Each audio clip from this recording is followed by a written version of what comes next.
ask you, is that your producer from Dre Garbage? That's Lucy and Rachel, Yes. the producers, and Michael, the director.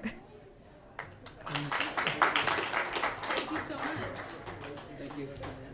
Hello, gorgeous. Congratulations Yeah, it was lovely. again.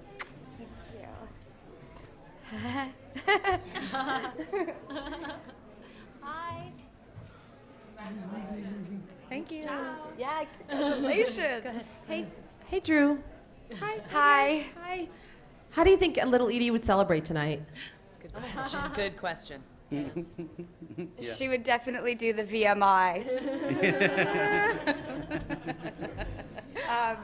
As I will do later. Yeah. When you told me that I had been lucky enough to get the chance to do this with you, Yeah.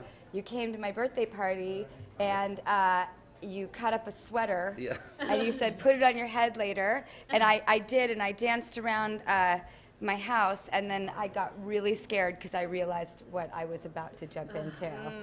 So I'll dance around tonight by myself and In a freak cut-up out. sweater, I In a hope. cut-up sweater, for sure. In the back. Drew, I remember interviewing you years ago for 2000 Malibu Road, which was television. Here you are, back on TV. Cable is different now, but it's been very, very good to you. Would the four of you collaborate again with more television? Absolutely. We'd love to. Absolutely. So that means you're already thinking about it. What are you thinking about doing?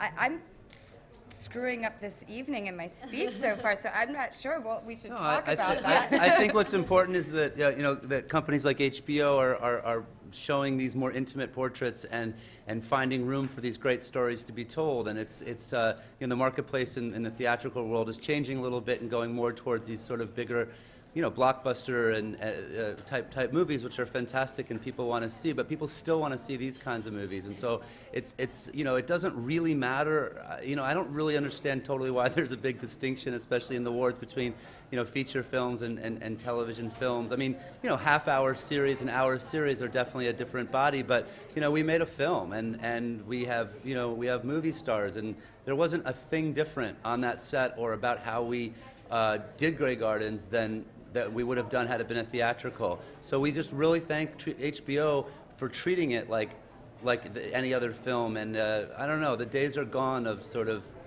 small sort of, Platform movies. but I'm saying of like TV movies being sort of something, yeah, very B or C level or something. But TV movies, if you saw the nominees tonight, are all, they're A-level movies, all of them.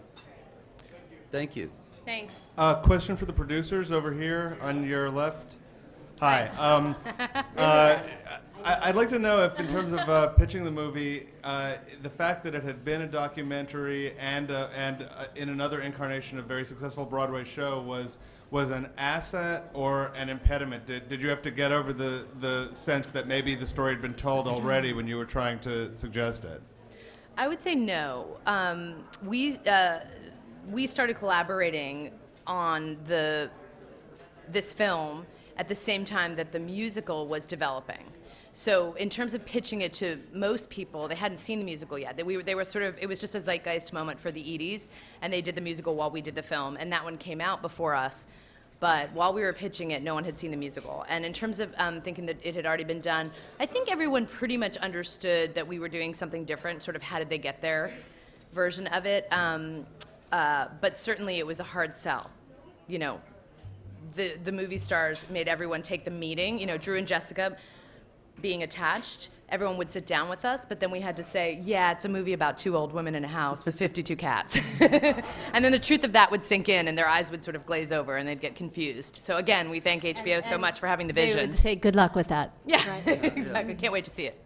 But I think that there was also a period where, initially that was maybe a reaction, from financiers, like we're not sure if the cult status of the documentary film was enough to generate, foreign sales in a theatrical way. And when the musical came out, and not only cult fans of the documentary came to the Broadway show, but then new fans were formed for the story from it, then I think people the financiers started realizing that there's a bigger market for it, and that if people could be exposed to the Edie's and the Grey Garden story, that new audiences would be built. So I think it worked in tandem that way. Thank you. Thank you Thank very you, much. everybody. Thank you so much. Oh, this way. Thank you. Have a good night, you guys.